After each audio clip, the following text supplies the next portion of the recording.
Hi, my name is Matthew McGravy, and this is a short introduction from my team members, SLT members for mental health in the digital age this fall.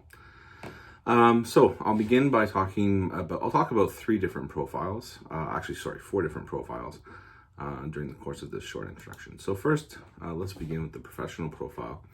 So by nature, or by trade, I am an ESL teacher, but specifically an English for academic purposes teacher. So basically, some people also call it pathways. So it's English language instruction, bridging the path between the student's previous learning and their usually post-secondary context. So I worked at Centennial College in their ELL program, which was a pathways program, bridging into their academic programs, as well as at Ontario Tech. I worked for the English Language Center there until the onset of the pandemic, when my services were no longer required there for now, but we'll see. And most recently this summer, I got to work on University of Toronto, my alma mater, doing some writing consulting as a writing expert there. So kind of a hybrid tutoring role, as well as some instruction for grad students getting ready for their grad program in terms of language. In other contexts, I've worked for the IELTS test, the International English Language Testing System, as well did a little bit of experience in the LINK program, the Language Instruction for Newcomers to Canada program, government-sponsored language program.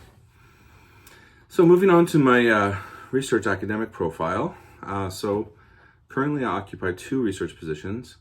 With Dr. Roland van Oostveen, I work in his EI lab as a grad researcher. We are working on a COVID-related project right now that is nearing sort of the final phase. So I don't know if any of you participated, but a lot of emails were sent about that this summer. So hopefully some of you are familiar with it. And I will hopefully get some publications going with that soon. So looking at the impact of COVID. Also, I'm working with Dr. Jia Li on her research team. What I'm working on, I can't really specify right now, but again, hopefully some publications will come from that work as well. So I'm very happy to be part of those two research teams. Which is enough for now. Moving on to my program profile, where I'm at in this program. I am in the last course, so this is 8 out of 8, and then I'll begin my final project in January 2022. I'll be doing something involved with Indigenous Canadians, Indigenous youth, and language, so stay tuned for that. Hopefully some publications emerge from that as well. That's the plan anyways. Moving on to my personal life, very quickly, I'll keep this sort of as an offside and brief.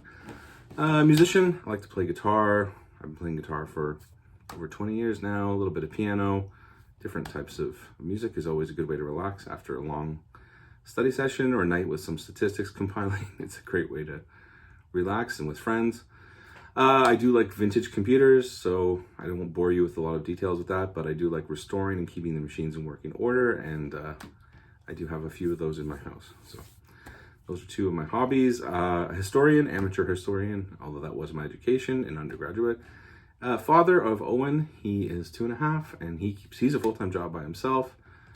And that's most of what I'm into. Travel, obviously, I think a lot of us are, and hoping to get back to that, and cooking, as well as sort of minor hobbies. But the future for myself, I'll keep this brief. We're nearing 4 minutes.